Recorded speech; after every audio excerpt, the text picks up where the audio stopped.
তারাপীঠে পুজো দিলেন কলকাতা হাইকোর্টের প্রধান বিচারপতি। দেশের মঙ্গল কামনায় প্রার্থনা।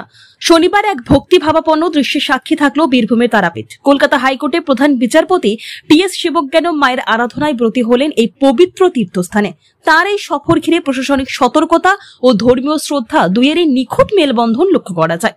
সকালে মন্দিরে পৌঁছান প্রধান বিচারপতি। সযত্নে মেনে চলেন মন্দিরের বিধিনিষেধ ও নিয়ম। মা তারার চরণে পুষ্পাঞ্জলি নিবেদন করে তিনি দেশবাসীর কল্যাণ ও শান্তির প্রার্থনা করেন। তাঁর এই মানবিক এবং ধর্মীয় আচরণে আপ্লুত হন উপস্থিত ভক্তকুল ও স্থানীয় বাসিন্দারা।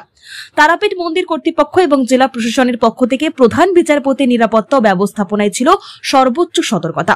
পুজোর পর বিচারপতি রামপুরহাট সার্কিট হাউসে কিছু সময় বিশ্রামে থাকেন এবং সেখান থেকে পরবর্তী গন্তব্যে রওনা দেন। প্রসঙ্গত, টি.এস. শিবজ্ঞানম 2023 সালের 11 মে থেকে কলকাতা হাইকোর্টের প্রধান বিচারপতির দায়িত্ব সামলাচ্ছেন। তাঁর এই ব্যক্তিগত ধর্মীয় উদ্যোগে দেশের বিচার ব্যবস্থার সর্বোচ্চ স্তরের এক সহানুভূতিশীল রূপ উঠে আসে।